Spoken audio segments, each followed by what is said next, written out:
Shalom à toutes les sœurs et les frères qui nous suivent en ce moment.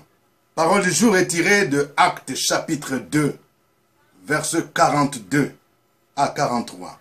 Ils persévéraient dans l'enseignement des apôtres, dans la communion fraternelle, dans la fraction de pain et dans les prières. La crainte s'emparait de chacun et il se faisait beaucoup de prodiges et des miracles par les apôtres.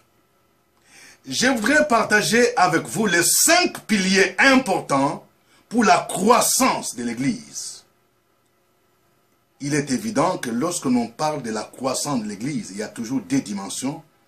Il y a la croissance quantitative, c'est-à-dire c'est la progression sur le plan de la quantité. On voit le nombre de membres qui s'accroît. Mais il y a aussi la croissance qualitative. Et aujourd'hui, je voudrais plus insister sur l'aspect qualitatif. Lorsque nous regardons l'Église primitive, l'Église du 1er siècle, nous trouvons un modèle de la croissance sur le plan qualitatif. Et nous voyons les 5 éléments qui devraient nous caractériser si nous voulons voir une croissance qualitative véritable. Il est dit, ils persévéraient, c'est-à-dire ceux qui ont cru en Jésus, ceux qui ont entendu la parole. Premièrement, ils persévéraient dans l'enseignement des apôtres. Sans enseignement, le peuple ne peut pas grandir dans le Seigneur. Aujourd'hui, on organise beaucoup de programmes, mais il y a peu qui mettent l'accent dans l'enseignement. Le peuple de Dieu a besoin d'être enseigné pour grandir dans la foi. Deuxièmement, nous devons persévérer dans la communion fraternelle. La communion fraternelle nous fait penser à une famille. L'Église est une famille. Il faut que les chrétiens puissent partager ensemble leurs joies, leurs peines. Il faut qu'il y ait la solidarité. Il faut qu'il y ait la fraternité. C'est ça la communion fraternelle. On se soutient les uns les autres. Et il faut persévérer. Mais aujourd'hui, on voit de plus en plus l'égoïsme se développer. Troisième élément. Il persévérait dans la fraction du pain. C'est une autre façon d'appeler la Sainte Seine. Il y a beaucoup de gens qui participent à la Sainte Seine, mais sans comprendre la signification profonde de la Sainte Seine. Jésus a dit, prenez ceci est mon corps qui était versé, qui était brisé pour vous.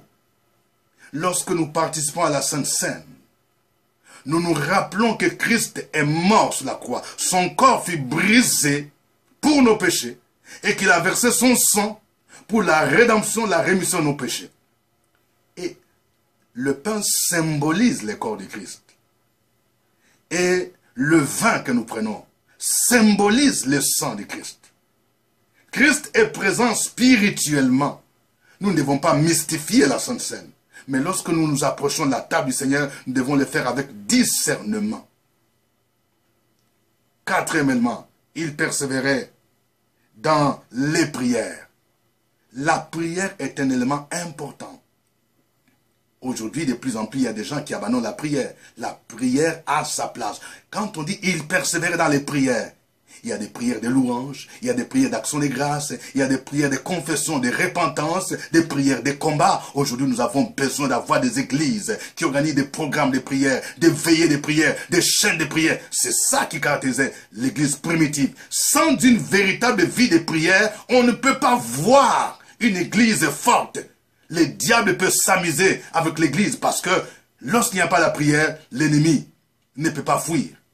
L'ennemi a peur du plus petit chrétien qui se met à genoux pour prier. Et lorsque vous voyez la vie de prière dans l'église primitive, vous verrez que c'était d'abord l'affaire du leadership. Les apôtres ont dit, notre responsabilité, c'est le ministère de la parole et la prière. Il faut que le pasteur, les conseils de l'église, les diacres, les anciens, soient le premier qui mène une vie véritable de prière.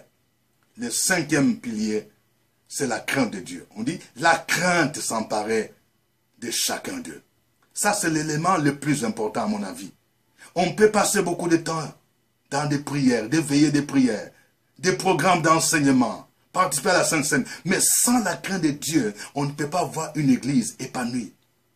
L'église ne doit pas devenir comme un club où les gens viennent tous les dimanches. Les gens viennent à des programmes, mais on ne voit pas la transformation. Il faut qu'on sente que ceux qui étaient des voleurs sont délivrés. Ceux qui étaient des ivrognes abandonnent l'ivrognerie.